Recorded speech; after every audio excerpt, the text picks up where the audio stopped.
वैशाली जिले अंतर्गत लोकसभा सुरक्षित हाजीपुर से एनडीए गठबंधन प्रत्याशी चिराग पासवान ने जनसभा को संबोधित करते हुए कहा कि मेरे पिता स्वर्गीय रामविलास पासवान जी का कर्मभूमि हाजीपुर रही है। मैं हाजीपुर का बेटा हूं। वहीं बिहार के उप मुख्यमंत्री सम्राट चौधरी ने आरजेडी नेता तेजस्वी यादव पर निशाना साधते हुए नौकरी के बदले जमीन लेने की बात कही। साथ ही प्रधानमंत्री नरेंद्र मोदी को एक बार फिर से प्रधानमंत्री बनने की बात कही। एलजेपी रामविलास के नेता संजय सिंह, जेडीयू नेत्री श्रीमती अस्मा प्रवीण, मदन पासवान, पूर्व जिला परिषद विद्या कुमारी, देवेंद्र राय, मुखिया उमेश कुशवाहा, श्रीकांत पासवान, जिला परिषद प्रमोद झा, पूर्व जिला परिषद मदन पासवान इत्यादि लोग उपस्थित रहे। हम युवा जात पात धर्म मजहब से उठकर एकजुट हो जाए, एकत्रित हो जाए तो दुनिया की कोई भी ताकत हम लोगों को आगे बढ़ने से नहीं रोक सकती। जरूरत है हमें एकजुट होने की, जरूरत है हमें एक साथ आगे बढ़ने की। आज साथियों बस यही आग्रह करने आया हूँ, मेरे नेता मेरे पिता क्या अधूरे सपनों को पूरा करने के लिए मुझे आप सबके आशीर्वाद की जरूरत है, मुझे आप सबके साथ की जरूरत है। आशीर्वाद दीजिएगा ना, सबके साथ की, आप सबके आशीर्वाद की। चाची आशीर्वाद रहेगा ना? हाँ, अब दो चार दिन ही बाकी रह गया। 20 तारीख को मतदान है, जाइएगा ना सब लोग? कौन से नंबर पर बटन दबाइएगा? सब लोगों को पता है एक नंबर? एक बार दिखाइए सब लोग एक नंबर। एक नंबर पर छाप क्या रहेगा? देखिए हम अपना चुनाव चिन्ह लेकर आए हैं साथ में, हेलीकॉप्टर छाप। इस पर बटन दबाना है, दबाइएगा ना? और एक अहम जिम्मेदारी मैं अपने युवा साथियों को देकर जा रहा हूं, लीजिएगा जिम्मेदारी।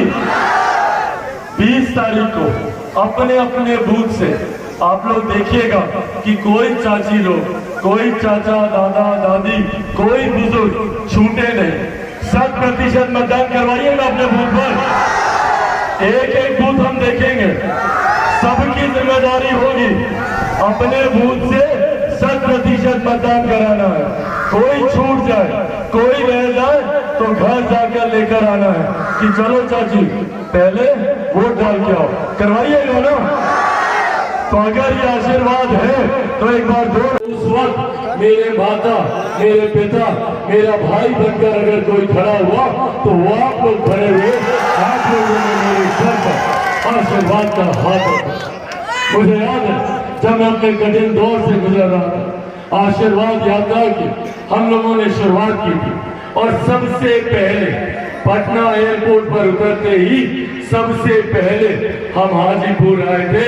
और आप लोगों ने जिस तरीके से मुझे अपने गले से लगाया, मेरी तमाम माताओं ने, बहनों ने जिस तरीके से मेरे आंसू पोंछने का काम किया, आप लोग अगर नहीं होते तो आज चिराग पासवान नहीं होता। मेरा कण कण रोग आप लोगों का आभार है।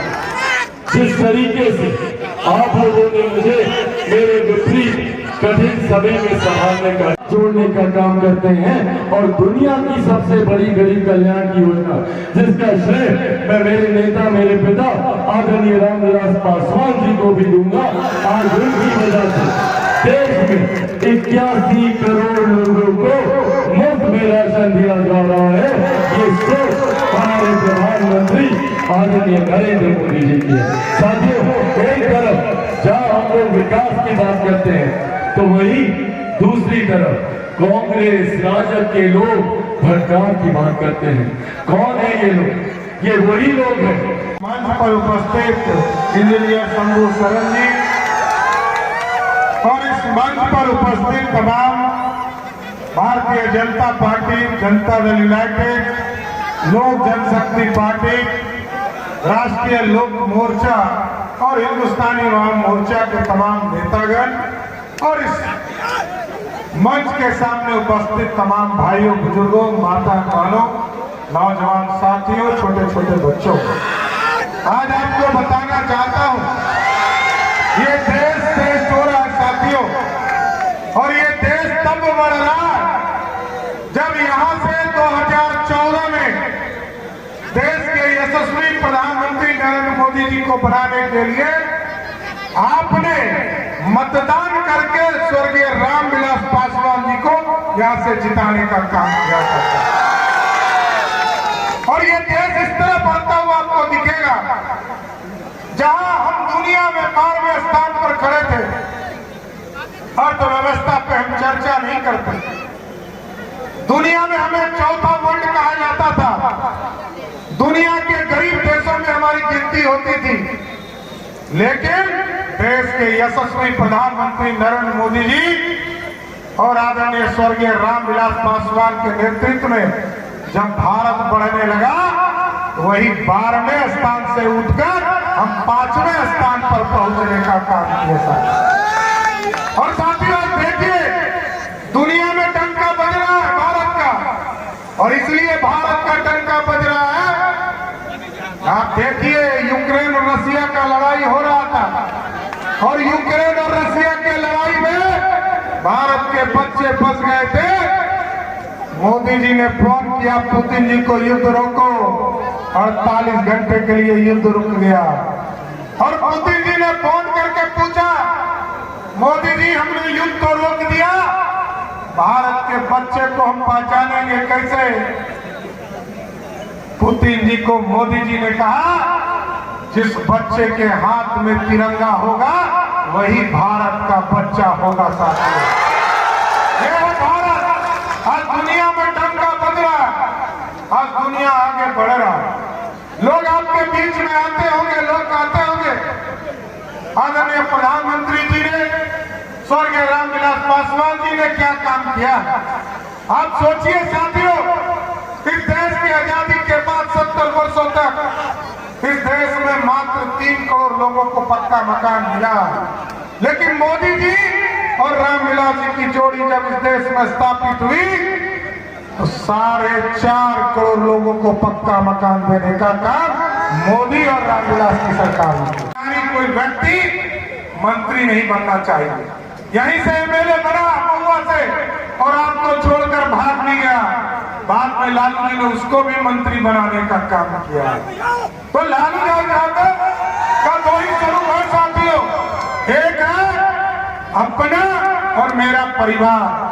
बिहार के लोगों से उनको कोई मतलब नहीं, इसलिए बिहार को श्रेष्ठ बनाने के, देश को समृद्धि की ओर ले जाने के, देश को आगे बढ़ाने के आदरणीय भाई हमारे चिराग पासवान जी को यहाँ से सारा रिकॉर्ड तोड़ते हुए इस बार चुनाव जिताने का काम किया।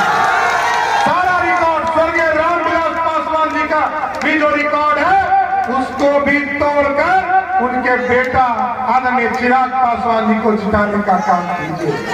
इसलिए साथियों आग्रह करने आए, और हम लोगों ने तय किया साथियों, गरीबों की चिंता करना है, गरीबों के कल्याण के लिए चिंता करना है।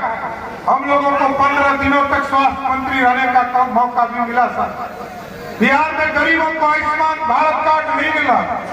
2 मार्च से लेकर 17 मार्च तक स्वास्थ्य मंत्री के तौर पर हमें काम मिला। हम लोगों ने 2 करोड़ लोगों को आयुष्मान कार्ड से जोड़ा, और आपको स्वस्थ करते हैं।